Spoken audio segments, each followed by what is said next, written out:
चले गए वो हम लोग ने अस्सलाम चाट भी किया। वालेकुम, खुश आमदीद।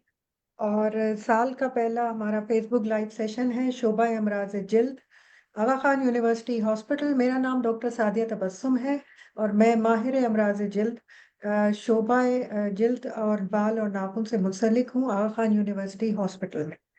आज का ये सेशन हमारे मौसम की मुनासबत से है और साल का पहला सेशन है। तो इसमें हम आपसे जो विंटर सीजन है, यानी जो सर्द मौसम है, इससे आपकी जिल्द किस तरह से मुतासिर हो सकती है, आपको किस तरह से इसकी केयर का प्लान बनाना है। तो आज का ये जो आवाम की आगाही का सेशन है, ये इस सब चीज़ों के बारे में है। और इसके बाद हम आप लोगों के सवालात भी लेंगे।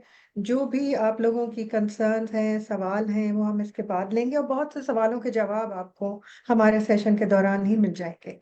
तो सबसे पहले मैं तारुफ करवाना चाहूंगी, आज हमारे साथ 3 शोबा अमराज जिल्द के माहिरीन मौजूद हैं। सबसे पहले अपना तारुफ कराएंगी डॉक्टर सादिया मसूद। जी अस्सलाम वालेकुम। मेरा नाम डॉक्टर सादिया मसूद है। मैं पिछले 16 साल से आगा खान यूनिवर्सिटी हॉस्पिटल में माहिर अमराज जल्द हूँ।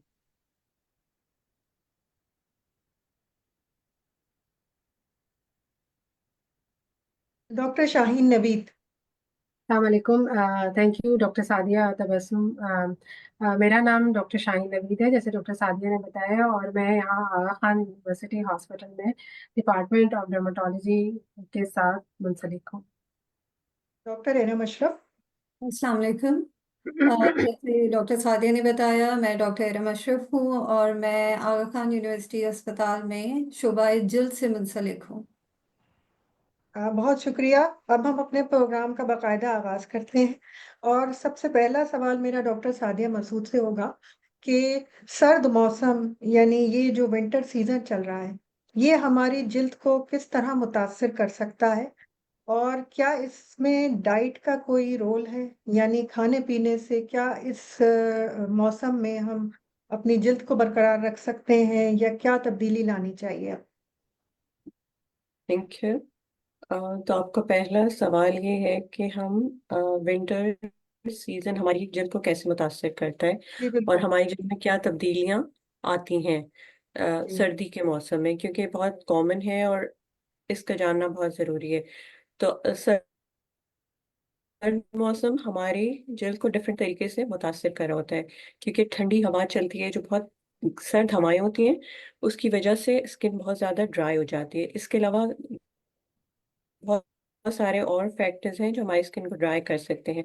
ह्यूमिडिटी कम हो जाती है सर्दियों के मौसम में। इसके अलावा बहुत सारे लोग इंडोर हीटिंग सिस्टम इस्तेमाल करते हैं, तो ये सब इंडोर हीटिंग इटसेल्फ आपकी स्किन से ऑयल को रिड्यूस कर सकता है।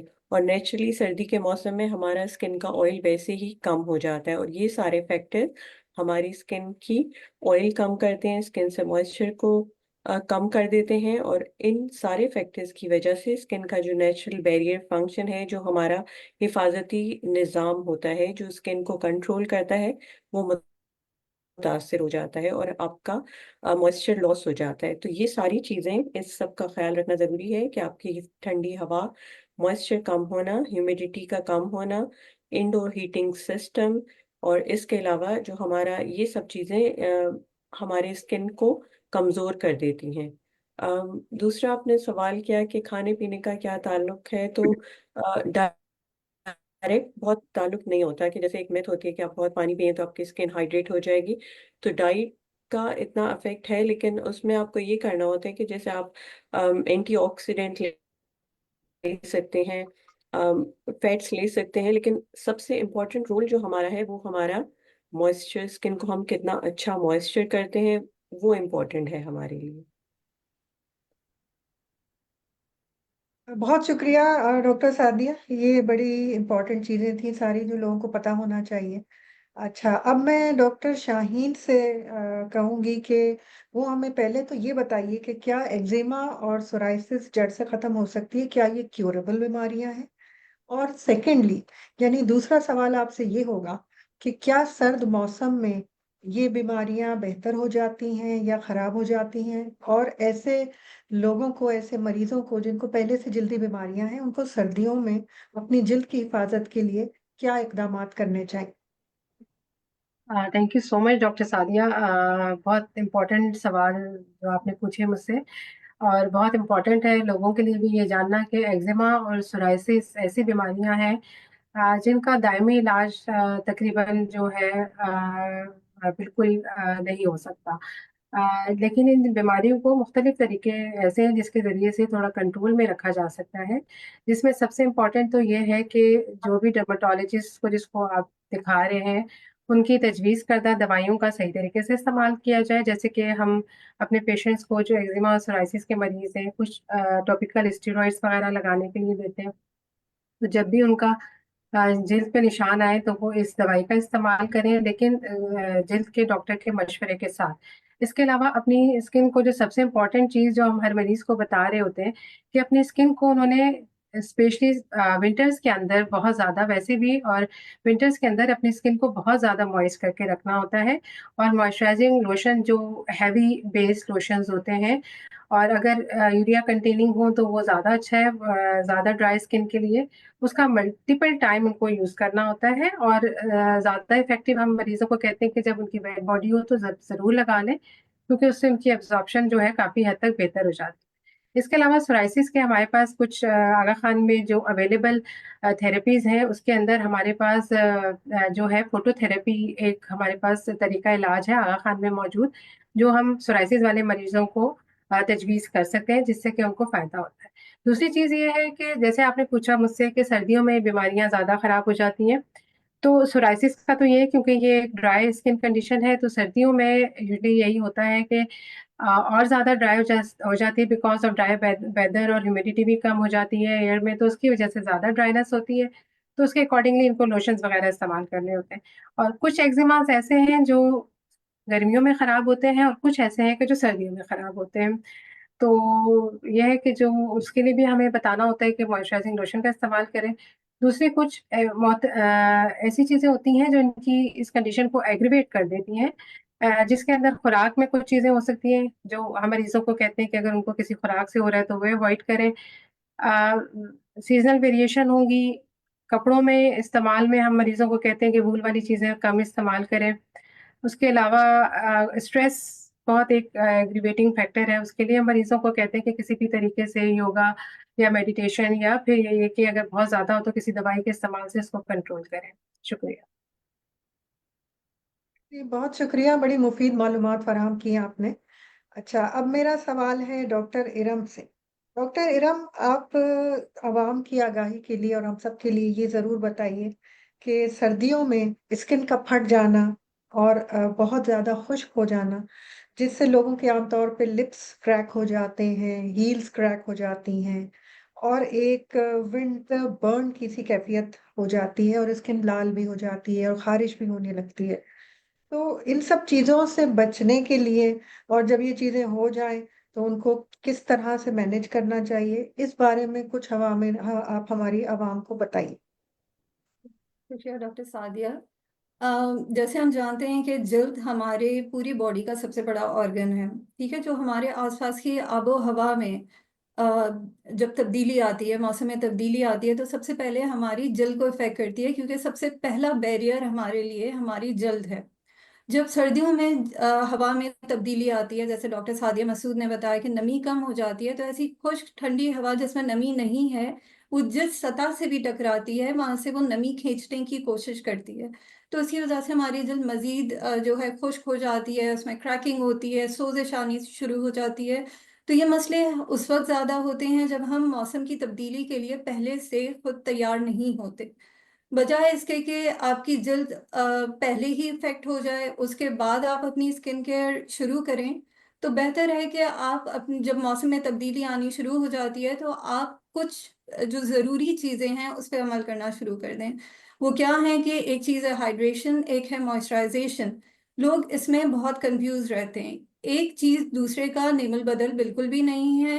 हाइड्रेशन का मतलब ये है कि आप पानी ज़्यादा पिएँगे, कम से कम 8 से 10 ग्लास पानी आपने रोज़ाना पीने हैं सर्दियों में। सर्दियों में लोग गर्म मशरूबात का इस्तेमाल करते हैं जिसमें कैफ़ीन कंटेनिंग है, जूसेज़ हैं शुगर्स के साथ, जो आपकी दिल को पानी का नेमल बदल बिल्कुल भी नहीं है। वो आपकी दिल को मज़ीद डिहाइड्रेट कर देता है। ठीक है। इसके अलावा आप ताज़ा फल सब्जियां इस्तेमाल करें, वो वाटर कंटेंट्स देते हैं। ये सारी इंटरनल हाइड्रेशन है आपकी। एक्सटर्नल हाइड्रेशन में आपने क्या करना है कि आपने मॉइस्चराइजर्स यूज करने हैं। मॉइस्चराइजर्स मुख्तलिफ तरीके के होते हैं। आजकल जो ट्रेंड है हाइलुरोनिक एसिड का, ये हमारे ह्यूमेक्टेंट्स होते हैं जो कि आपके जिल्द में नमी को ट्रैप कर देते हैं, बंद कर देते हैं। ठीक है। जो आपने इंटरनल हाइड्रेशन ली, उस नमी को जब जिल्द तक पहुंचती है तो उसको ये ट्रैप करते हैं एनवायरनमेंट से भी लेके। जब ये नमी ट्रैप हो जाती है तो ज़रूरी है कि ये आमतौर पे हाइलुरोनिक एसिड या ग्लिसरीन वाले जो कंटेंट्स हैं, इंग्रेडिएंट्स हैं, आप उनके लिए देखें। फिर उसको उसमें ट्रैप रखने के लिए कि एक स्किन का ऊपर बैरियर, एक प्रोटेक्टिव लेयर आ जाए कि वापस खुश्क हवा उस नमी को खींच ना ले, तो हम आमतौर पे ऑक्लूसिव मॉइस्चराइजर्स देखते हैं, जैसे कि पेट्रोलियम जेली। तो जिन लोगों की जल्द ज्यादा खुश्क है तो उन्हें वो मॉइस्चराइजर देखना है जिसमें पेट्रोलियम जेली मौजूद है, यूरिया मौजूद है, जो गाढ़े मॉइस्चराइजर्स हैं जो जल्द को ज्यादा चिकनाहट दे सकते हैं। इसी तरह खुश्क जल्द वालों को चाहिए कि चिकनी जल्द वालों को चाहिए कि वो मॉइस्चराइजर्स देखें जो हल्के हैं, जो वाटर बेस्ड हैं। ठीक है। सेंसिटिव जल्द वालों को चाहिए कि अल्कोहल फ्री मॉइस्चराइजर्स जिनमें खुशबू नहीं है वो देखें। ये तो आपके मॉइस्चराइजर, आपके जो इमोलिएंट्स हैं जो कि आपकी जल्द को जो है उसकी सतह को स्मूथ रखते हैं, ये सारी अपनी एक इम्पोर्टेंस रखते हैं।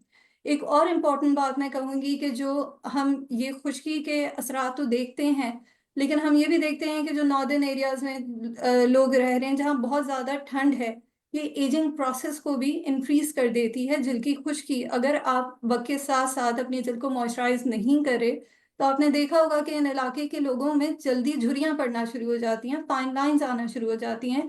तो एक अच्छा सन ब्लॉक जो कि आपकी जल्द की मुनासबत से वो सर्दियों में उतना ही ज़रूरी है जितना कि गर्मियों में ज़रूरी है। क्लेंजर्स का इस्तेमाल कम से कम करें, माइल्ड क्लेंजर्स यूज़ करें। एक्सफोलिएशन उतनी ना करें कि जितनी आप सर्दियों में कर रहे हैं, क्योंकि वो आपकी स्किन को डैमेज करेगी। ऐसे सारे इंग्रेडिएंट्स, खास तौर पे एक्नी वाली स्किन है जिनकी रेटिनॉल्स वगैरह, उसका इस्तेमाल कम कर दें सर्दियों के मौसम में। तो ये सारी जो है टिप्स हैं, सारी जो आपकी जो है केयर है जो कि आपने तब्दील करनी होती है गर्मियों के मौसम से सर्दियों के मौसम की तरफ। जी बिल्कुल ठीक कहा आपने। और इसमें जैसे आपने मेंशन भी किया कि कुछ इंग्रेडिएंट्स हमें देखने होते हैं जब हम कोई मॉइस्चराइजर अच्छा इस्तेमाल कर रहे होते हैं। और उसके अलावा ये भी कि जैसे अगर हम गर्मियों के मौसम में किसी को पहले से स्किन डिजीज है तो उस मॉइस्चराइजर का इस्तेमाल आपको डबल करना पड़ेगा जब सर्द मौसम होता है, खुश्क हवा चलती है, या आप इंटरनल ब्लोअर यूज कर रहे हैं, हीटर यूज कर रहे हैं। खासतौर पे उन इलाकों में जहाँ मौसम बहुत सर्द होता है, लोग हीटर का इस्तेमाल करते हैं। तो ये चीज़ें बड़ी इंपॉर्टेंट होती हैं। तो इसके आगे अब हम चलेंगे तो और जो है आप ये बताइए कि ज़्यादा कौन कौन से मरीज आपको ओपीडी में या आउट पेशेंट में देखने को मिलते हैं इस सर्द मौसम में। डॉक्टर सादिया।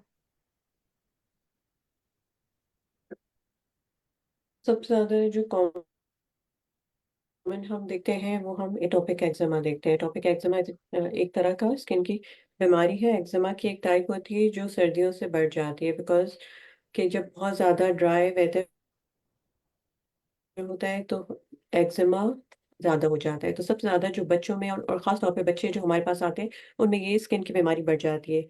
इसके अलावा सम टाइम ऐसा भी होता है, जैसे डॉक्टर शाहीन ने बताया कि एक बीमारी है सोराइसिस। तो सोराइसिस भी खुश्की की वजह से, ड्राइनेस की वजह से इस मौसम में बढ़ जाता है। तो वो मरीज हमारे पास ज़्यादा आना शुरू हो जाते हैं कंप्लेन के साथ कि जो उनकी बहुत स्टेबल कंट्रोल बीमारी थी, जो पहले बहुत अच्छे से कंट्रोल हो रही थी, वो एकदम से बढ़ना शुरू हो जाती है। एंड देन बढ़ती है बीमारी, मरीज परेशान होते हैं, स्ट्रेस लेते हैं। स्ट्रेस एक और फैक्टर है जो आपकी स्किन की बीमारियों को बढ़ा देता है। तो इट्स नॉट जस्ट कि आप हमारा वेदर ख़राब है, वेदर ख़राब होने की वजह से और डिफरेंट फैक्टर्स इन्वॉल्व हो जाते हैं जो आपकी बीमारी को ख़राब करते हैं। तो सबसे इम्पोर्टेंट जो सबसे कॉमन जो हम देख रहे होते हैं वो एक एटोपिक एक्जिमा होता है, सोराइसिस की बीमारी बढ़ जाती है। इसके अलावा जो बूढ़े लोग होते हैं जो जिनको वैसे स्किन के मसले नहीं होते, लेकिन सर्दी के मौसम में उनमें उनकी स्किन और ज़्यादा ड्राई हो जाती है, और जब स्किन ड्राई होती है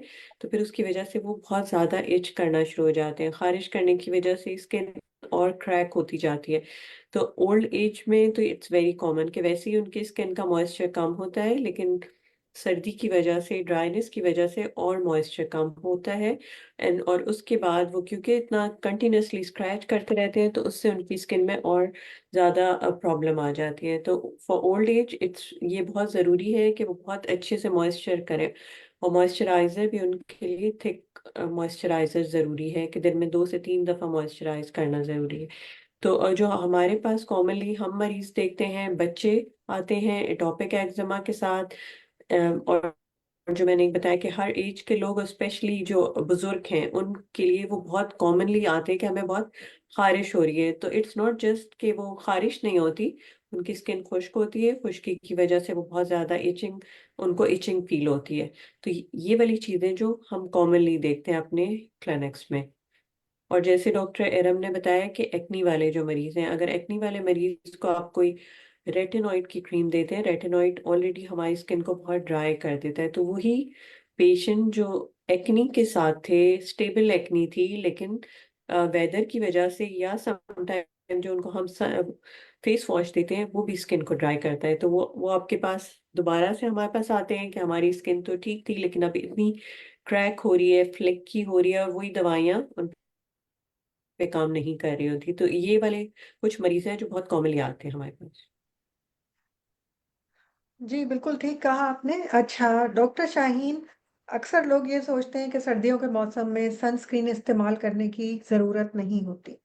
इस बारे में कुछ हमारी आप आवाम की आगाही के लिए मालूमात बताएँ? जी बिल्कुल डॉक्टर सादिया, एक तो सर्दियों के मौसम तो आप कह रही हैं, उसके अलावा लोगों का ये भी एक कॉन्सेप्ट होता है कि जब बादल छाए हुए हैं तो जभी भी हमें सनब्लॉक इस्तेमाल करने की ज़रूरत नहीं होती। और कुछ लोगों इस कॉन्सेप्ट के साथ भी आ रहे होते हैं कि हम गाड़ी में जा रहे हैं तो हम क्यों सनब्लॉक लगाएँ। तो इसकी आगाही आम आवाम के लिए बेइंतहा ज़रूरी है कि सर्दियाँ हों या गर्मियाँ हों, या कि बादल छाए हुए हों या धूप निकली हुई हो, हर सूरत में जो अल्ट्रावायलेट रेज़ होती हैं वो ज़मीन तक पहुँचती हैं। और ये वो वाली रेज़ होती हैं जो आपकी स्किन को बहुत ज़्यादा नुकसान पहुँचा सकती हैं, जिसके अंदर जल्दी झुर्रियों का हो जाना, चेहरे पे पिगमेंटेशन हो जाना, और बहुत सारे स्किन कैंसर जो कि हमारी स्किन में बहुत ज़्यादा कॉमन नहीं लेकिन हैं ज़रूर, उनका होने का अंदेशा होता है। तो सनस्क्रीन का इस्तेमाल सर्दियों में भी इतना ही इम्पोर्टेंट है जितना कि गर्मियों में, क्योंकि यूवी रेज़ हर सूरत में नीचे ज़मीन तक पहुँच रही होती हैं। और सनस्क्रीन का जहाँ तक ताल्लुक है तो उसके लिए ये भी आम आवाम को बताना बहुत ज़रूरी है कि एक स्पेसिफिक एसपीएफ का सनब्लॉक इस्तेमाल करना ज़रूरी है। उससे नीचे वाला एसपीएफ होगा तो वो इफ़ेक्टिव नहीं होगा। और जो एसपीएफ इफ़ेक्टिव है वो 30 एंड अबव 30 एसपीएफ वाले सनब्लॉक्स जो हैं, उसका इस्तेमाल करेंगे तो वो प्रॉपर तरीके से आपको यूवी लाइट के साथ प्रोटेक्शन अता करेगा। दूसरी चीज़ ये है कि जब ये होता है कि लोगों का एक कॉन्सेप्ट है कि हमने एक दफ़ा सनब्लॉक लगा लिया तो शायद हमारे पूरे दिन के लिए काफ़ी हो गया। तो ये भी गलत कॉन्सेप्ट है। उसमें ये है कि अगर आपने एक दफ़ा सनब्लॉक लगा लिया तो वो 2 घंटे तक इफ़ेक्टिव है। तो अगर तो आप 2 घंटे से ज़्यादा धूप में हैं या आप 2 घंटे के बाद दोबारा निकल रहे हैं धूप में, तो आपने दोबारा उसको अप्लाई करना है फेस पे और जो भी एक्सपोज़ एरियाज़ हैं। तो जो आपका सवाल था डॉक्टर सादिया कि सर्दियों में भी सनब्लॉक उतना ही इम्पोर्टेंट है जितना कि गर्मियों में। तो सनब्लॉक का इस्तेमाल मेरे ख़्याल में हमारे अवाम को पता होना चाहिए कि बहुत इम्पोर्टेंट है हम सब के लिए। जी, बहुत शुक्रिया। अच्छा, अब एक सवाल हमारी ऑडियंस में से आया है, जिन लोगों ने हमें जॉइन किया हुआ है कि एक्ज़िमा क्या है और क्या इसका इलाज मुमकिन है? वैसे तो डॉक्टर शाहीन ने इस पे पहले ही रोशनी डाली हुई है, लेकिन डॉक्टर इरम, मैं आपसे कहूँगी कि आप ज़रा इस चीज़ को थोड़ा-सा मज़ीद एक्सप्लेन कर दें। जी डॉक्टर सादिया, अच्छा एक्जिमा क्या है कि एक्जिमा में हमारी जल्द की सोजिश हो जाती है और इसकी मुख्तलिफ वजूहात हैं। एक होता है इंटरनल एक्जिमा, एंडोजेनस एक्जिमा जो कहलाता है कि जो जिसमें यह है कि आपके कुदरती तौर पे तासीर होती है जिस्म के अंदर के एक्जिमा डेवलप हो सके। ये आमतौर पर जो है छोटी उम्र 2-3 महीने के बाद से बच्चों में इसके असरात आना शुरू हो जाते हैं। और कुछ होते हैं एक्सोजेनस एक्जिमा, जिसमें यह है कि अगर आपकी स्किन ये है कि किसी भी जो है ऐसे केमिकल से जो कि हार्श है, तेज है, या फिर जो है किसी भी ऐसी चीज है, जैसे आमतौर पे हमने देखा है कि घरेलू खवातीन हैं, किचन में काम कर रही होती हैं, खासकर इस मौसम में, ठंडे मौसम में जल्द खुश्क है वैसे ही, तो इवन जो साबुन का इस्तेमाल, डिटर्जेंट का इस्तेमाल है, सर्फ का इस्तेमाल, ब्लीच, इस सब से इनकी स्किन में सोजिश आना शुरू होती है, वो मज़ीद खुश्क होती है, उसमें खारिश होती है, ज़ख्म बनते हैं, पानी रसना शुरू हो जाता है। ठीक है, और वो होते होते कई दफ़ा वहाँ पे खुश्क पैचेस भी बनना शुरू हो जाते हैं, जिसको हम क्रॉनिक एक्जिमा कहते हैं, तो उसमें खुश्की आना शुरू हो जाती है जिल्द के ऊपर। इसी तरह डिफरेंट प्रोफेशंस हैं, कुछ लोग ग्लव्स पहनते हैं तो उनको उसके असरात की वजह से जो है कॉन्टैक्ट डर्मेटाइटिस होता है, उसके इंग्रेडिएंट्स होते हैं लेटेक्स, उससे एलर्जी होना शुरू हो जाती है। कुछ लोग ज्वेलरी पहनते हैं, उससे वो जो है एलर्जिक कॉन्टैक्ट डर्मेटाइटिस डेवलप कर सकते हैं। सर्दियों के मौसम में आमतौर पर ये है कि आमतौर पर घरेलू डिटर्जेंट और ये सफाई की जो चीज़ें हैं, इनसे ही ज़्यादातर हमने देखा है कि जो एग्जॉजेनस एक्जिमा के पेशेंट्स हमारे पास आ रहे होते हैं। और कई दफ़ा लोगों को सनस्क्रीन से भी एलर्जी हो जाती है, उसके कुछ इंग्रेडिएंट से भी एलर्जी हो जाती है। तो एक्जिमा की मुख्तलिफ वजूहात हैं, और घूम फिर के बाद फिर वही आ जाती है कि आपने मेंटेनेंस के ऊपर हमेशा अपनी जल्द को मॉइस्चराइज करके रखना है, ताकि जल्द की ये सोजिश बार बार ना हो। जी, बिल्कुल ठीक कहा आपने। अच्छा, हमारे क्योंकि ऑडियंस और भी कुछ सवालात करना चाहते हैं, तो एक हमारी ऑडियंस का सवाल है कि स्किन टैग का इलाज सिर्फ़ सर्जरी है या कोई दूसरा तरीका भी है? डॉक्टर शाहीन, आप इस बारे में कुछ बताएँगी? हाँ जी। दो कि ये सेशन इसका का थोड़ा-सा ये इससे ताल्लुक़। सवाल नहीं है, बट बिल्कुल हम आपको बता देंगे कि स्किन टैग की कोई मेडिसिन नहीं है। उसका सर्जरी तो नहीं, लेकिन हमारे पास एक और तरीका इलाज जो कि आगा खान में मौजूद है, जिसको हम इलेक्ट्रिक कॉटरी कहते हैं। तो उसके ज़रिए उनको हम निकाल देते हैं। और सर्जरी तो मेरे ख़्याल में ऑप्शन नहीं है इसकी, तो हम इलेक्ट्रिक कॉटरी के ज़रिए स्किन टैग को रिमूव कर सकते हैं, अगर पेशेंट चाहता है तो। अदरवाइज़ अगर ना भी कराएँ तो कोई ऐसी खतरनाक चीज़ नहीं है स्किन टैग, और ना ही ऐसा है कि अगर आप नहीं कराएँगे तो फैल जाएँगे। अगर आप में टेंडेंसी है तो कराने के बाद भी आपको हो सकते हैं। हमारे साथ एक सवाल आया है, जिन्होंने हमें जॉइन किया हुआ है ऑडियंस में, कि इनको वेरिकोज़ वेन्स की शिकायत है और उसके साथ उनको बाद में सेल्यूलाइटिस का एक एपिसोड हुआ और फिर उनको क्रैक्स पड़ गए। तो इसके बचाव के लिए और इसके इलाज के लिए वो कुछ मशवरा लेना चाहते हैं। हालाँकि ये सेशन बेसिकली हम आगाही के लिए करते हैं, यहाँ हम प्रिस्क्रिप्शन या इलाज नहीं प्रॉपर बता सकते। लेकिन स्टिल कुछ थोड़ा बहुत डॉक्टर सादिया, इन्हें हम गाइड कर सकते हैं। आप थोड़ा-सा इनको एक्सप्लेन कीजिए। इनको क्या है, वेरिकोसिटीज है? और इनको सेल्यूलाइटिस हुआ और उसके बाद इनके टाँगें जो हैं वो काफ़ी खुश्क है और वो कह रहे हैं कि उनको शायद सोराइसिस की बीमारी भी है। तो वो इसके बचाव के तरीके पूछना चाहते हैं। हाँ, लेकिन इनको तो कंफर्म नहीं कि इनको सोराइसिस है कि नहीं है। तो सबसे पहले तो आप प्रॉपर किसी स्किन के डॉक्टर को दिखाएं ना, बिकॉज ताकि आपका डायग्नोज होना ज़रूरी है कि आपको सोराइसिस है या आपकी स्किन ड्राई है, क्योंकि आप ये भी कह रहे हैं कि क्रैक ड्राई है और हुँ। फिर आप कह रहे हैं कि आपको सोराइसिस भी है। तो सबसे पहले तो आप प्रॉपर किसी स्किन माहिर अमराज जल्द को दिखाइए ताकि आपकी बीमारी डायग्नोज हो। उसके अलावा अगर आपको वेरिकोसिटीज हैं तो उसको भी देखना ज़रूरी है जी, कि आपकी वेरिकोस वेन्स कितनी हुँ, ज़्यादा हैं, कितनी ख़राब है। उसके लिए हमारे पास वेस्कुलर सर्जन्स होते हैं जो इस तरह के मसाइल को देख सकते हैं। क्योंकि और अगर आपको सिर्फ ड्राइनेस है तो आप अच्छा सा कोई भी मॉइस्चराइज़र लगाएँ। मॉइस्चराइज़र आपको हेल्प करेगा आपकी ड्राइनेस और क्रैकिंग में। लेकिन मेरा मशवरा आपको ये है कि पहले आप इसको प्रॉपर दिखाइए ताकि ये पता चले कि ये क्यों हो रहा है, इसकी वजह क्या है। सेलुलाइटिस अगर हुआ है तो सेलुलाइटिस तो एक बैक्टीरियल इन्फेक्शन की वजह से हो सकता है, वो तो किसी को भी हो सकता है, उसकी वजह अलग है। सोराइसिस एक अलग बीमारी है, skin cracking is a different thing. और अगर आपको अ वेरिकोसिटीज़ हैं तो ये सब चीज़ों को एक दफ़ा प्रॉपर चेक करा लें ताकि इवैल्यूएट कर लें कि कितना ख़राब है, कितनी मेडिसिन चाहिए। ठीक है? Thank you. जी, बहुत शुक्रिया इनको गाइड करने का। डॉक्टर इरम, हमारे पास एक सवाल आया है कि स्कैल्प सोराइसिस यानी सोराइसिस जब सर की जिल्द को मुतासिर करती है, तो इनका सवाल ये है कि किस तरह के शैम्पू इस्तेमाल करने चाहिए और स्किन केयर के लिए क्या करना चाहिए? तो शैम्पूज़ में कौन से अज्ज़ा देखने चाहिए? इसी तरह मॉइस्चराइज़र में, जैसे आपने पहले एक्सप्लेन किया था, बताया था कि क्या क्या चीजें देखनी चाहिए। पेट्रोलेटम होना चाहिए, ग्लिसरीन होनी चाहिए, यूरिया होना चाहिए। तो इसी तरह शैम्पू में कौन से अज्जा को देखना चाहिए और किस तरह से शैम्पू से अपनी स्कैल्प की स्किन यानी जिस पे सोराइसिस है उसको अच्छे से मेंटेन करना। अच्छा देखिए, जो स्कैल्प सोरियासिस है उसमें भी एक तरह से जो है सर के ऊपर जो है वो ज्यादा खुश्की आना शुरू हो जाती है। इसको डिफरेंशिएट करना होता है कि इसकी थोड़ी खुश्क टाइप की जो है छिलके बनना शुरू होते हैं, जो कि आपके सर से नीचे माथे के ऊपर भी निशानात आना शुरू हो जाते हैं। शैम्पूज में कोशिश करें कि आप वो शैम्पूज इस्तेमाल करें जो टार कंटेनिंग हो, यानी कि वो जो छिलके को उतारे, ठीक है, छिलके को तोड़े, क्योंकि हमें वो स्कैल्प पे से वो छिलका कम करना है। मॉइस्चराइजेशन की जहाँ तक बात है तो उसमें मॉइस्चराइजर्स में आप स्कैल्प के लिए तो मैंने ही आसपास की जो जिल्द है जो मुतासिर हो रही है तो उसमें आपने वो मॉइस्चराइजर्स इस्तेमाल करने हैं जो कि जिल्द को नरम रखें। ठीक है, आमतौर पे जो हम अक्लूसिव मॉइस्चराइजर्स कहते हैं, यानी पेट्रोलियम जेली जिन मॉइस्चराइजर्स में मौजूद है, तो या ग्लिसरीन मौजूद है, तो आप इस तरह के मॉइस्चराइजर इस्तेमाल करें, और सिर्फ एक दफ़ा नहीं, वो मौसम की मुनासबत से आपने तब्दील करना है।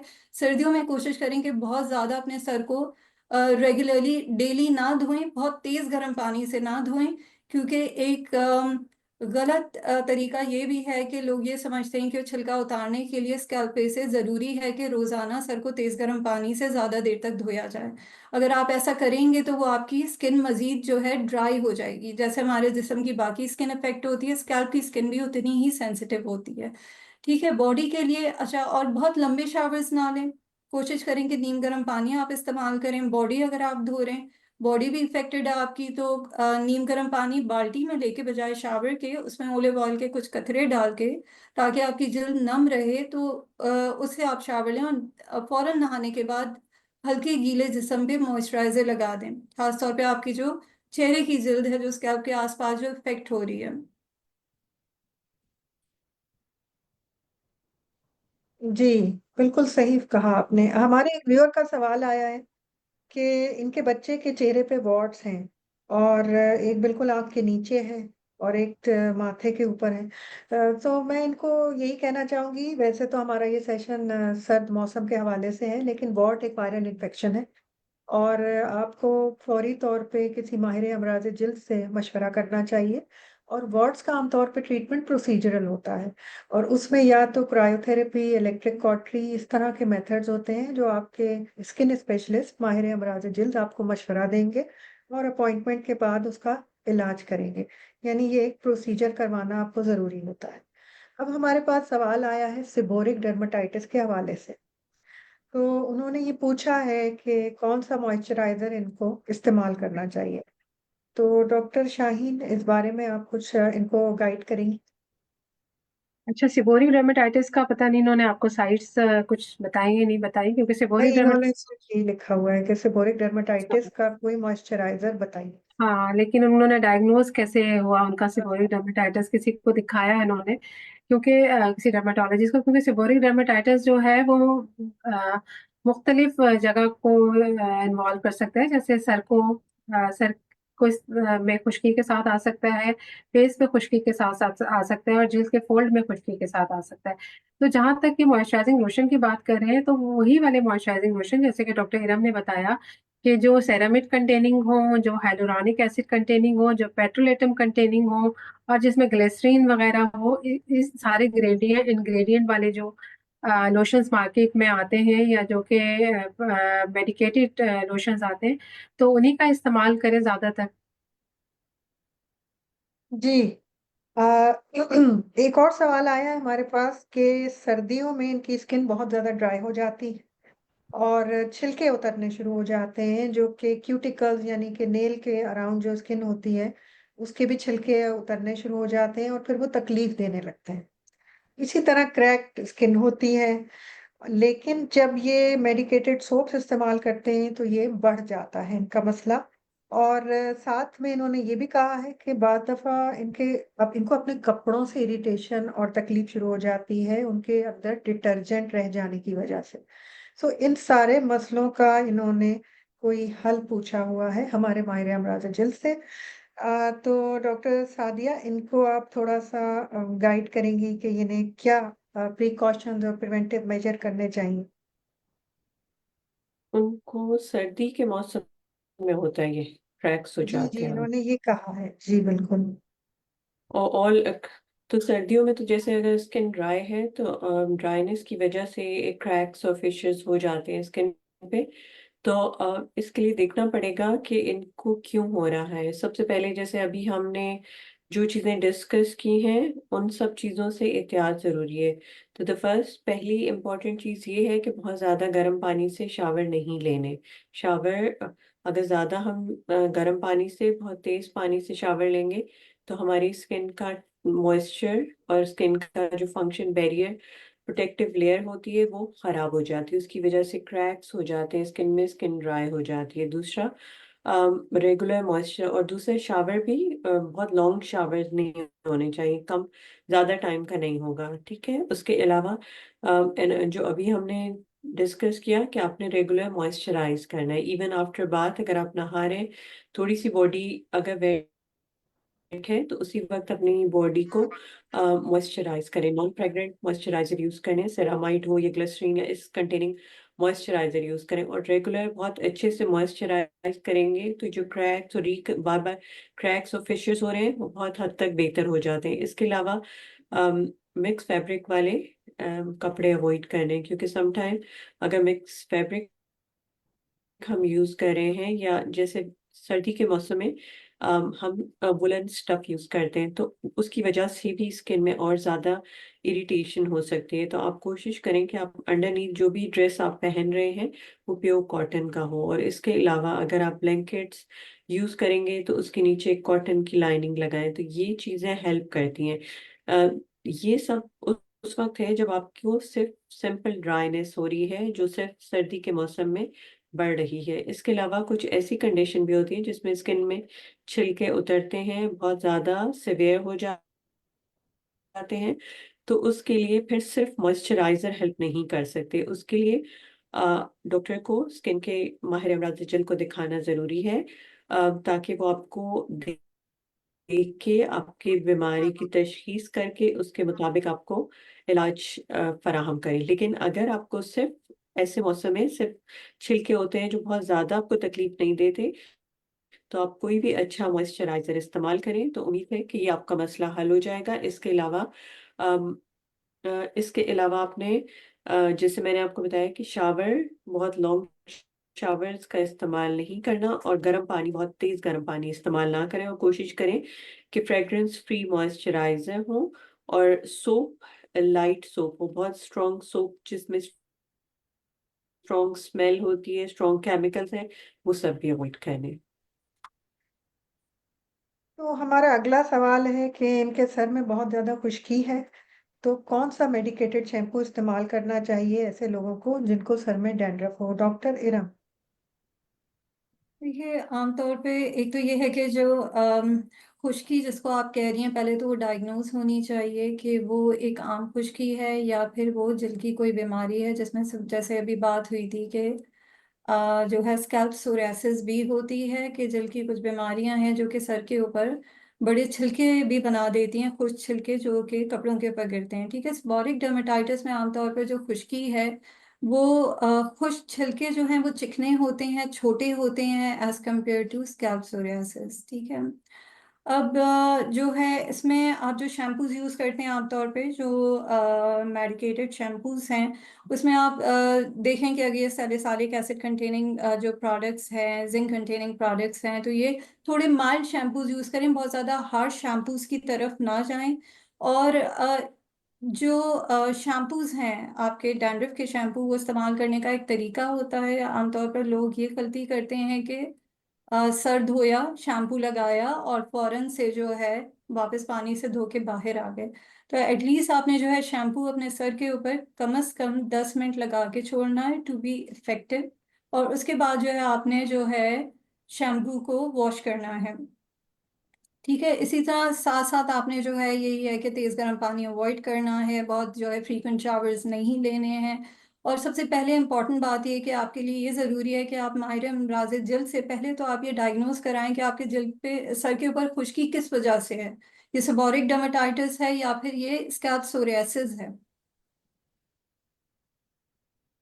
इसी की मुनासबत से एक और सवाल है जो मैं चाहूंगी कि आप ही इसका जवाब दे दें कि उनके पाँव की जिल्द बहुत खुश्क है और वो उसको साफ और मॉइस्चराइज तो रखती हैं, लेकिन जब भी वो पेडिक्योर करवाती हैं उसके बाद स्किन बहुत ड्राई हो जाती है और छिलके निकलने शुरू हो जाते हैं जिसको वो छीलती।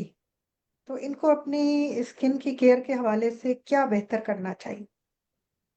जी देखिए, स्किन की केयर के हवाले से पहले मैं जानना चाहूंगी कि इनकी उम्र कितनी है, कि इनको कोई कोमॉर्बिड्स तो नहीं है, कि जैसे कि ये डायबिटिक तो नहीं है। ठीक है, तो ये ज़्यादा इन कंडीशंस के साथ ये ज़्यादा प्रॉन है जो इन्फेक्शंस के लिए भी। ख़ास तौर पर जो सर्दी के मौसम में, क्योंकि सर्द हवा होती है तो हमारे पैर वो हिस्से हैं जो आमतौर पे सबसे ज़्यादा निगलेक्ट होते हैं। बाकी जल की तो हम इतनी केयर कर लेते हैं, आमतौर पे पैरों की नहीं कर पाते। और पैर, क्योंकि यहाँ पे खून का जो दौरानिया है वो बाकी जिस्म के हिसाब से इतना अच्छा नहीं होता, तो पैर जल्दी ठंडे हो जाते हैं बाकी जिस्म के हिसाब से, और वो सर्दियों में ज़्यादा क्रैक करना शुरू होते हैं, उसकी जल्द खुश्क होती है। और अगर आप उस पर फ्रीक्वेंटली मॉइस्चराइज नहीं कर पा रहे हैं, ठीक है, आप सर्दी के लिहाज से वो केयर नहीं कर पा रहे कि आपने जो है गर्म मोज़ों का इस्तेमाल करना है, अपने पैरों को गर्म रखना है। सबसे पहले तो वही है कि पानी का इस्तेमाल भी ज़्यादा करना है, पानी, अपनी इंटरनल हाइड्रेशन भी अच्छी रखनी है। गर्म मोज़े पहनने हैं, बाहर निकलें तो बंद जूतों का इस्तेमाल करना है, घर में नंगे पैर नहीं चलना, बार बार मॉइस्चराइज़र लगाना है। कम से कम रात को एक दफ़ा ज़रूर कोशिश करें दिन में, अगर आप ऐसे मॉइस्चराइज कर रहे हैं कि नीम गर्म पानी में पैर डाल के, जो हल्के गीले पैर हैं उसके ऊपर मॉइस्चराइज़र लगा के कुछ देर के लिए उसको अक्लूड कर दें, मोज़ा पहन लें या फिर प्लास्टिक रैप लगा दें ताकि उसकी एब्जॉर्प्शन अच्छे से हो जाए। अगर आपको दिन में 3 से 4 दफ़ा भी मॉइस्चराइज़र की ज़रूरत है तो उसे लगाएं। ठीक है, और जहाँ पे ये क्रैक्स पड़ रहे हैं, अगर कहीं ज़ख्म पड़ रहे हैं, तो हमेशा अपनी, अगर ये भर नहीं पा रहे, मुसलसल बार बार हो रहा है, तो अपनी ब्लड शुगर ज़रूर चेक कराएं कि ऐसा तो नहीं है कि आपको डायबिटीज़ का मसला हो। बाकी जल्द कुछ लोगों की कुछ बीमारियों की वजह से भी, सिर्फ मौसम की तब्दीली की वजह से नहीं, बीमारियों की वजह से भी इफेक्ट होती है, जैसे कि थायराइड के मसाइल हैं। तो ऐसे लोगों की जल्द आम लोगों के हिसाब से बहुत ज़्यादा खुश्क होती है। तो बेहतर है कि एक जो है, अगर आपकी ये हीलिंग प्रॉपर नहीं हो रही बावजूद आप सारी स्किन केयर कर रहे हैं, तो एक माहिर अमराज जल्द से कांटेक्ट ज़रूर करें ताकि आपकी बीमारी डायग्नोज हो सके, क्योंकि हो सकता है कि ये सिर्फ क्रैक्ड और ड्राई हील्स ना हो सकता है कि सोरियासिस हो या क्रॉनिक एक्जिमा या कोई और मसला हो। जी। तो एक चीज आप एक और सवाल है, उसमें ये है कि क्या ट्रेटिनोइन जो है कांटेक्ट डर्मेटाइटिस कर सकता है और इससे कैसे बचा जा सकता है? तो ये सवाल मेरा ख्याल है उमूमन उन लोगों के लिए है जिनको एक्ने की बीमारी है। तो इसमें आप क्या बताना पसंद करेंगी ऐसे लोगों को? जी। अच्छा, अब ये कॉन्टैक्ट डर्मेटाइटिस बिल्कुल कर सकता है, ख़ास तौर पे उन लोगों के अंदर जिनकी स्किन बहुत ज़्यादा सेंसिटिव हो जाती है। और ये आमतौर पर वो होता है कि जब वो अपनी विंटर स्किन केयर जो है उसकी जगह अपनी समर समर स्किन केयर को ही कंटिन्यू कर रहे होते हैं विंटर्स के अंदर। ट्रेटिनॉइल लगाने का एक तरीका है, आप जो है उसको बहुत ज़्यादा रब करके जल्द पे नहीं लगाया जाता, उसको मसाज नहीं किया जाता, उसकी एक थिन लेयर लगाई जाती है और एक दौरानिए के लिए लगाई जाती है। हो सकता है कि एक मरीज के लिए 1 घंटा रात को ट्रेटिनॉल लगाना काफ़ी हो, दूसरा मरीज जो है उसको पूरी रात छोड़ सकता है और उसकी स्किन में इरिटेशन नहीं हो रही। ठीक है, तो इसके साथ आपने हमेशा अपनी स्किन की हाइड्रेशन को बेहतर करना है, मॉइस्चराइजेशन को बेहतर करना है। सर्दियों में ख़ास तौर पर वाटर बेस्ड मॉइस्चराइजर्स का इस्तेमाल करें और इसके दौरानिए को कम कर दें। चाहे आपको हफ्ते में 2 रातों को ही लगाना पड़े, इसका जो है आपने दौरानिया भी और कांटेक्ट दोनों कम करना है। और बाहर जब आप धूप में जाएं तो आपने सन ब्लॉक का इस्तेमाल ज़रूर करना है, जो कि आपकी जल्द की मुनासबत से ऑयल फ्री सन ब्लॉक होगा। ऐसे क्लेंजर्स, एक्सफोलिएटर्स जो आप इस्तेमाल करते रहें, इन चीज़ों के साथ पूरी रेजीम बना के गर्मियों में उसका इस्तेमाल सर्दियों में कम से कम कर दें, क्योंकि ये सारे कलेक्टिवली डैमेज आपकी स्किन को करके आपके स्किन के बैरियर फंक्शन को इफेक्ट करेंगे। और ट्रेटिनॉइन जो कि आपको कभी शायद गर्मियों में वो रिएक्ट ना करा हो, तो आप सर्दियों में रिएक्ट करना शुरू कर दें। जी। अच्छा, कुछ सवाल डॉक्टर शाहीन आपके लिए आए हैं और वो खास तौर पे आपसे पूछना चाहते हैं कि सोराइसिस में डाइट प्लान क्या होना चाहिए? क्या वो चाय पी सकते हैं, शुगर ले सकते हैं? और व्हीट और राइस का इस्तेमाल क्या किया जा सकता है सोराइसिस के मरीजों को? जी। देखिए, सोराइसिस के मरीजों में डाइट से ना उनकी कंडीशन एग्रीवेट होती है और ना ही किसी डाइट के खाने से बेहतर हो सकती है। सोराइसिस एक ऑटोइम्यून कंडीशन है, ठीक है? और डाइट का इसमें कोई एज सच कोई रोल नहीं है। वो चाय भी पी सकते हैं, वो सब कुछ खा सकते हैं। कोई चीज़ सोराइसिस में मना नहीं है, एक्सेप्ट ये कि समटाइम्स सोराइसिस के मरीजों में, क्योंकि उनकी स्किन बहुत-बहुत जल्दी-जल्दी टर्नओवर हो रही होती है, तो कभी-कभी इन पेशेंट्स के अंदर यूरिक एसिड बढ़ा हुआ होता है। उस सूरत में ये होता है कि हम वो वाली खुराक जो कि यूरिक एसिड को मज़ीद बढ़ा सकती है, उसका इस्तेमाल हम मरीज़ों को मना कर देते हैं कि उन खुराक का इस्तेमाल ना करें, जिसमें बीफ हो गया ज़्यादा इम्पोर्टेंट, कि वो चीज़ें ये लोग टमाटर हो गए, इस तरह की चीज़ें अपनी खुराक में कम इस्तेमाल करें। अदरवाइज़ सोराइसिस का डाइट से कोई ताल्लुक नहीं है। हर किस्म की डाइट वो ले सकते हैं। बहुत शुक्रिया। हमारे पास काफ़ी सवालात आए हैं उन लोगों के जिनको हार्मोनल इम्बैलेंस है और साथ में बाल भी गिर रहे हैं और उनके अंडर आर्म्स काले स्याह रंगत हो रही है। तो डॉक्टर सादिया ऐसे मरीजों को क्या गाइड कर सकते हैं? ये polycystic ovary syndrome like symptoms लग रहे हैं इनके।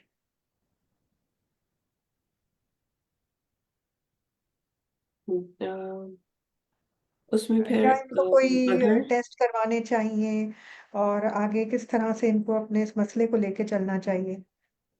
देखिए ये एक पूरा स्पेक्ट्रम ऑफ बीमारी का एक हिस्सा होता है जिसमें आपको एक्ने हो रही होती है, आपके बाल गिर रहे होते हैं और बाल आगे से बहुत थिन हो जाते हैं, वेट गेन हो रहा होता है और जो आपका एक्स्ट्रा फेशियल हेयर्स हैं एंड देन लास्ट थिंग जो आपने कहा कि अंडर आर्म डार्क हो जाते हैं।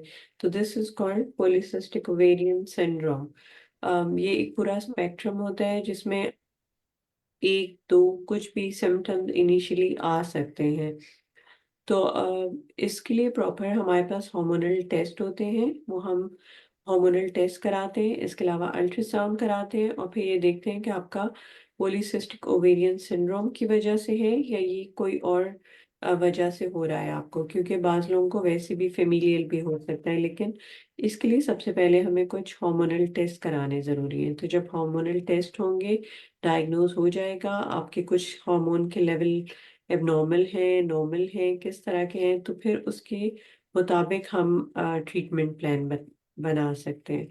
तो सबसे इम्पोर्टेंट इसके लिए कुछ लैब इन्वेस्टिगेशन है। हम ब्लाइंडली मरीज़ को बगैर टेस्ट किए हम असेस नहीं कर सकते कि अगर आपको आपकी जो बीमारी है, आपको जो चीज़ें भी हो रही हैं, उस वो क्यों हो रही है। तो टेस्ट कराने ज़रूरी हैं, बाज़ औक़ात अल्ट्रासाउंड कराना ज़रूरी होता है और फिर हम आपको प्रॉपर गाइडेंस दे सकते हैं। तो अगर आपको इस तरह की कोई मसाइल हैं, तो आप प्रॉपर अपने मालिज से मशवरा करें और उसके मुताबिक जो भी आपको टेस्ट तजवीज़ करें उसको फ़ॉलो करें। तो उम्मीद है कि उससे आपका मसला हल हो जाएगा इंशाअल्लाह। बहुत ज़्यादा सवालात हमारे आ रहे हैं स्किन रिंकल के हवाले से कि चेहरे पे झुर्रियाँ पड़ जाना और इसको कैसे इससे बचा जा सकता है और इसका क्या इलाज मुमकिन है?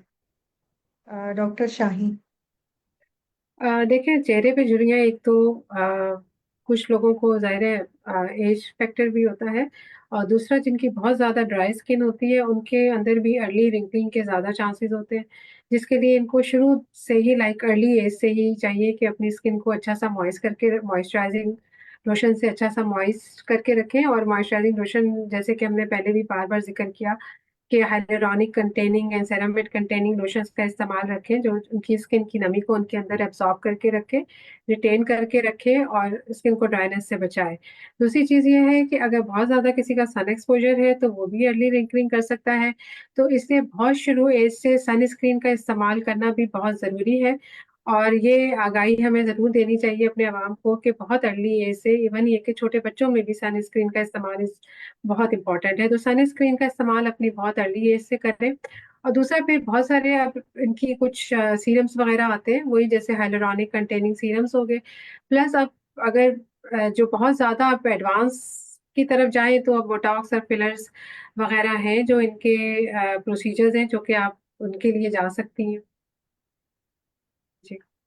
जी, कुछ सवालात आ रहे हैं, कुछ मेरे लिए भी है सवाल। उन्होंने ये पूछा है कि बच्चों में एक्जिमा को किस तरीके से इलाज किया जा सकता है और कैसे मेंटेन किया जा सकता है।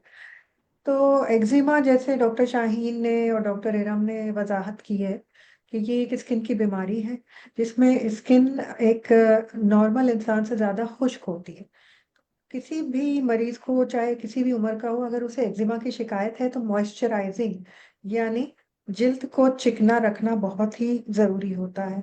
और मॉइस्चराइजर की टाइप्स और उसके अज्जा के बारे में आज हमने काफी बातचीत की है, कि हाइलुरोनिक बेस्ड होते हैं, पेट्रोलेटम बेस्ड होते हैं, ग्लिसरीन बेस्ड होते हैं, फिर यूरिया होता है।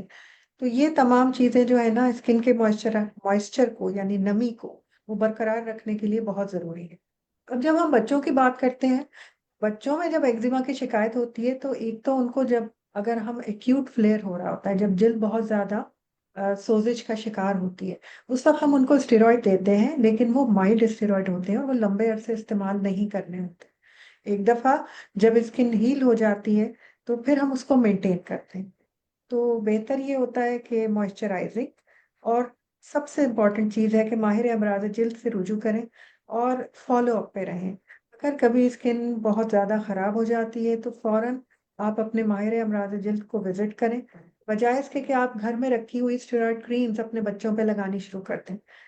क्योंकि एक डॉक्टर ही आपको बेहतर गाइड कर सकता है कि कौन सी दवाई कितने अरसे के लिए लगानी है और उसके बाद क्या करना है।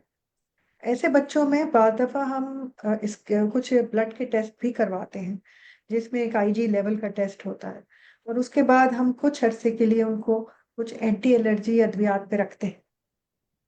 तो ये चीज जानना और समझना बहुत जरूरी है। जैसे कि हम शुरू से कह रहे हैं कि मॉइस्चराइज करना बहुत ही इम्पोर्टेंट है, और खास तौर पे इस सर्दियों के मौसम में। एक और सवाल हमारे पास आया है जो कि विंटर स्किन से रिलेटेड तो नहीं है, लेकिन डेफिनेटली स्किन से रिलेटेड है। तो डॉक्टर है ना, इन्होंने झाइयाँ या मेलास्मा का ट्रीटमेंट पूछा हुआ है। उन्होंने पूछा है कि क्या लेजर ट्रीटमेंट इसके लिए मौजू है। जी। अच्छा, अब ये है कि झाइयाँ जो है उसके मुख्तलिफ वजूहात होती हैं, ठीक है। इसमें जो चेहरे के ऊपर जो दाग धब्बे बनना शुरू हो जाते हैं, बेसिकली जो है फीमेल्स में जाहिर है, तो इसमें हार्मोनल इफेक्ट ज़्यादा होता है आमतौर पे प्रेगनेंसीज के बाद, या हार्मोन्स एक्सटर्नली किसी फॉर्म में ले रहे हैं, कि ओरल कॉन्ट्रासेप्टिव जो वक्फे की गोलियां इस्तेमाल की हैं, किसी भी वजह से इनको हार्मोनल ट्रीटमेंट दी गई है, तो उसमें भी जो है झाइयाँ बन सकती हैं। तो पहले तो ये कि वजह मालूम होनी चाहिए। अक्सर आयरन डेफिशिएंसी एनीमिया, खून की कमी के जो मरीज हैं, उनमें भी झाइयाँ ज़्यादा देखी गई हैं। तो एक ब्लड टेस्ट कि आप अपनी खून की कमी के लिए वो ज़रूर कराएं, उसको देखें कि आपके अंदर खून की कमी तो नहीं है, आप कोई दवाइयाँ इस्तेमाल कर रही हैं। अगर इरेगुलर पीरियड्स की वजह से, किसी वजह से, तो उन दवाइयों का कंट्रोल और उसका कोई ऑल्टरनेटिव अपने जो है गायनी के डॉक्टर से कंसल्ट करके उसको चेंज कर सकें तो वो ज़्यादा बेहतर होगा। अब लगाने के लिए हम इसमें जो है डिफरेंट टाइप की जो है वो लाइटनिंग क्रीम्स इस्तेमाल करते हैं, और जो है पीलिंग एजेंट्स होते हैं इसके अंदर, जो कि ख़ास दौरानिया के लिए दिए जाते हैं। पीलिंग एजेंट्स जो हैं वो एक माहिर अमराज जल्द ही आपकी जल्द के ऊपर लगा सकता है। उसका एक दौरानिया होता है, उसकी एक स्ट्रेंथ होती है, और एक ख़ास वक्फे के बाद वो लगाई जाती है। लेजर्स बिल्कुल इस्तेमाल किए जाते हैं, कि कुछ मुख्तलिफ किस्म के लेजर्स हैं, जैसे कि पीको लेजर है, क्यू स्विच लेजर है, जो कि जिल्द के अंदर पिगमेंट को टारगेट करके उसको ब्रेक करता है। सही है, तो उससे जो है ये पिगमेंट आहिस्ता आहिस्ता कुछ सेशन के बाद काफ़ी लाइट हो जाता है। लेकिन एक बात हमेशा ध्यान में रखें, क्योंकि ये इंटरनल फैक्टर्स हैं कुछ, तो आपकी स्किन पे झाइयाँ दोबारा बन सकती हैं। एक अपनी इफेक्टिव स्किन के रेजीम ज़रूर रखें, बहुत ज़्यादा हार्श केमिकल्स जिल्द के ऊपर ना इस्तेमाल करें। कभी ये बहुत ज़्यादा स्टेरॉइड बेस्ड प्रोडक्ट्स इस्तेमाल करने की वजह से भी जल्द पे धब्बे पड़ जाते हैं, जिनको मरीज आके यही कहते हैं कि ये झाइयाँ पड़ चुकी हैं। अपनी सन प्रोटेक्शन का ख्याल रखें, धूप में जाएं तो हमेशा अपनी जल्द की मुनासबत से एक सन ब्लॉक का इस्तेमाल ज़रूर करें, धूप में जाने से कम से कम 10 से 15 मिनट पहले। जी। बीच में हमारे पास एक और सवाल आया था जो कि लाइकली सेबोरिक डर्मेटाइटिस से रिलेटेड है, जिसपे आपने शुरू में भी मेंशन किया था कि कुछ लोगों में खुश्क डैंड्रफ होती है, जिसमें फ्लेक्स गिरते हैं, छिलके गिरते हैं, आपकी शर्ट पे छिलके गिरे हुए होते हैं। और कुछ लोगों की सर की जिल्द बहुत ज्यादा ऑयली होती है, तेल प्रोड्यूस करती है। तो ऐसे लोगों में जिनमें बहुत ज़्यादा स्कैल्प की स्किन में ऑयली हो जाना, हर दूसरे दिन, हर तीसरे दिन, तो क्या ये लोग रोज़ाना शैम्पू कर सकते हैं? और अगर कर सकते हैं तो किस तरह? कौन-सा शैम्पू होना चाहिए? उसमें कौन से अज्जा होने चाहिए? डॉक्टर हेरा? जी, अच्छा इसमें काफ़ी पेशेंट्स हमारे पास इस चीज़ के साथ भी इस प्रॉब्लम के साथ आते हैं कि उनकी जो है सर की जल्द बहुत ज़्यादा चिकनी है और आमतौर पे देखा गया है कि ये वो मरीज़ होते हैं जिनको आमतौर पे एक्ने का भी मसला होता है, ठीक है? तो सीबम प्रोडक्शन इनकी ज़्यादा हो रही होती है। तो उसके लिए जो है मार्केट में काफ़ी सारे शैम्पूज़ मौजूद हैं जिनके ऊपर मेंशन होता है कि ये सीबम रेगुलेटिंग शैम्पूज़ होते हैं, ठीक है? इनको आप अगर आपकी स्कैल्प की ऑयल प्रोडक्शन ज़्यादा हो रही है तो गर्मियों के मौसम में ख़ास तौर पे अगर आपको रोज़ सर धोने की ज़रूरत है तो आप धोएँ क्योंकि वो आपके जो है जिल्द के हिसाब से आपको उसकी ज़रूरत है। नहीं करेंगे तो हमारा एनवायरनमेंट जो है हमारी गर्मी के मौसम में जो इतनी हाई ह्यूमिडिटी होती है, स्वेटिंग होती है, तो फिर ये है कि स्कैल्प पे दाने और इन्फेक्शन जो है इन सारी चीज़ों का रिस्क बढ़ जाता है। तो जो सीबम कंट्रोलिंग शैम्पूज़ हैं, उनका इस्तेमाल किया जा सकता है और आपकी अपनी नीड के हिसाब से अगर आपको लग रहा है कि मुझे डेली करना है, अल्टरनेट डेज़ करना है, तो आप उस फ्रीक्वेंसी के ऊपर इस्तेमाल कर सकती हैं, लेकिन बहुत हार्श केमिकल्स वाले शैम्पूज़ इस्तेमाल ना करें, जेंटल शैम्पूज़ इस्तेमाल करें।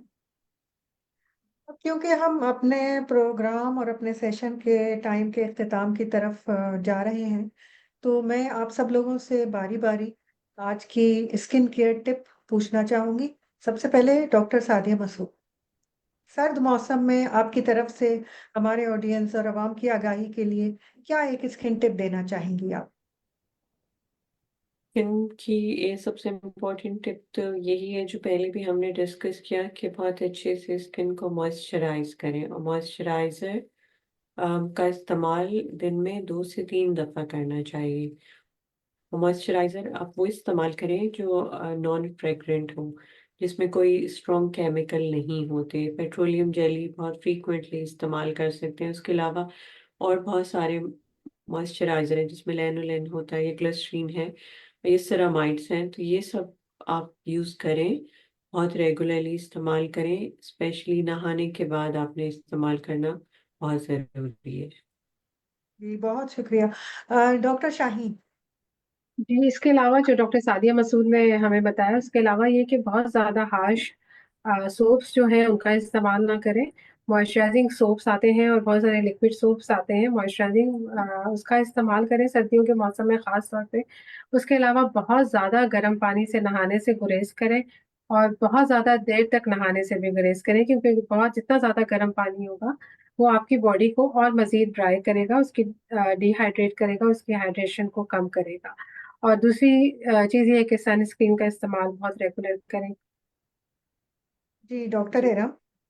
जी, डॉक्टर सादिया जैसे मैंने शुरू में बात की कि इंटरनल एक्सटर्नल दोनों हाइड्रेशन होनी चाहिए, पानी का इस्तेमाल भी ज़्यादा रखें ताकि क्योंकि ये दोनों एक दूसरे को रिप्लेस नहीं कर सकते। मॉइस्चराइज़र ऑलरेडी हमने काफ़ी डिस्कस कर लिया कि अपनी स्किन के टाइप के हिसाब से जितनी आपको नीड है उतना मॉइस्चराइज़र यूज़ करें। सन ब्लॉक ज़रूर इस्तेमाल करें सर्दियों के मौसम में। एक चीज़ मैं यहाँ ऐड करना चाहूँगी कि जो डॉक्टर शाहीन ने भी शायद ये बात की कि जब हम सन ब्लॉक इस्तेमाल करते हैं तो हमारे ज़हन में ये होता है कि जब हम डायरेक्ट सनलाइट में हैं तो तभी सन ब्लॉक की ज़रूरत है। लेकिन अगर हम गाड़ी के अंदर हैं या हम किसी ऐसी जगह बैठे हैं जब विंडो से सनलाइट आ रही है तो उसकी इंटेंसिटी डायरेक्ट सनलाइट से ज़्यादा है। जो बर्फानी इलाकों में लोग रहते हैं जो बर्फ़ से रिफ्लेक्ट होके आती है उसकी इंटेंसिटी उससे भी ज़्यादा है। तो इस चीज़ को मद्देनज़र रखते हुए हमेशा अपने आप को चाहे फिज़िकल सन ब्लॉक है जो जिसमें हम टाइटैनिक एसिड और जिंक जो है ऑक्साइड कंटेनिंग सन ब्लॉक्स हैं वो इस्तेमाल करें या अपनी जल्द की मुनासबत से सन ब्लॉक का इस्तेमाल ज़रूर रखें अपनी अच्छी नींद लें और अच्छी मुतवाज़न ग़िज़ा रखें। जी। जी, बहुत शुक्रिया। आज का सेशन मेरा ख़्याल है हमारी आवाम की आगाही के लिए बहुत मुफ़ीद साबित हुआ है। हमने बहुत तफ़सील से बहुत सारी चीज़ें डिस्कस की हैं, लोगों के सवालों के जवाब भी दिए हैं और बहुत सी मुफ़ीद मालूमात हासिल हुई हैं। तो एट द एंड मैं यही कहना चाहूँगी कि एहतियात इलाज से बेहतर है। तो इसी तरह जैसे हमारे माहिर अमराज़ जिल्द पैनलिस्ट ने हम सबको सिखाया और बताया कि मॉइस्चराइज़र्स का इस्तेमाल सर्द मौसम में बेहद ज़रूरी है और जिन लोगों को जिल्द के अमराज़ हैं, वो पहले से उसका इस्तेमाल बढ़ा दें। और जैसे डॉक्टर सादिया ने बताया कि कोशिश कीजिए कि आपका मॉइस्चराइजर परफ्यूम्ड ना हो, खुशबू ना हो उसके अंदर, क्योंकि जिन लोगों की सेंसिटिव स्किन होती है वो परफ्यूम्ड फ्रेग्रेंसेस वाले मॉइस्चराइजर से और ज्यादा इरिटेट हो जाती हैं। और दूसरा, इंटरनल हाइड्रेशन, पानी का इस्तेमाल डेफिनेटली हमारी सेहत और हमारी जिल्द के लिए बहुत ही इम्पोर्टेंट है। दिन में 8 से 10 गिलास पानी पीना, खास तौर पे सर्दियों के मौसम में, क्योंकि सर्दियों के मौसम में लोग ज़्यादा पानी नहीं पीते। तो ये हमको इस चीज़ का ख्याल रखना है। उसके बाद जब हम मॉइस्चराइज़र के इंग्रेडिएंट्स की बात करते हैं, तो petrolatum based, glycerine based, hyaluronic based और इसके अलावा यूरिया बेस्ड, ये सब बहुत मुफीद होते हैं और उनका बार-बार इस्तेमाल करना भी बाद दफ़ा ज़रूरी हो जाता है खुश्क मौसम में। खुश्क और सर्द मौसम में बहुत देर तक नहाना, तेज़ गर्म पानी से नहाने से परहेज़ करना चाहिए, ताकि आपकी जिल्द इरिटेट ना हो, उसमें सोज़िश ना हो और ख़ारिश ना हो। उसके बाद जिन लोगों की एक्ने वाली जिल्द होती है, जिनकी कि चिकनी जिल्द होती है, उनको नॉन कॉमेडोजेनिक प्रोडक्ट्स इस्तेमाल करनी चाहिए। और इसके अलावा अगर वो ऑलरेडी रेटिनॉइड या रेटिनॉल बेस्ड क्रीम इस्तेमाल कर रहे हैं, तो उसका इस्तेमाल कम कर दें और उसकी जगह कुछ नॉन कॉमेडोजेनिक मॉइस्चराइज़र इस्तेमाल कर सकते हैं। उसके बाद जब हमने बात की सन प्रोटेक्शन के हवाले से, तो ये याद रखना ज़रूरी है कि सन प्रोटेक्शन सिर्फ़ गर्मियों में नहीं, बल्कि सर्दियों में भी उतनी ही ज़रूरी है। मुझे उम्मीद है कि आज के इस सेशन से बहुत से लोगों के मिथ्स या उनकी गलतफ़हमियाँ दूर हो गई होंगी और वो अब अपनी स्किन का बेहतर ख़्याल कर सकेंगे इस सर्द मौसम में। Thank you everyone for joining us और बहुत शुक्रिया हमारे पैनलिस्ट माहिर अमराज जिल्द, जिन्होंने अपने कीमती टाइम से वक़्त निकाल के आज ये अवाम की आगाही का सेशन कंडक्ट किया। अल्लाह हाफ़िज़ and good luck. Allah Hafiz. Thank you.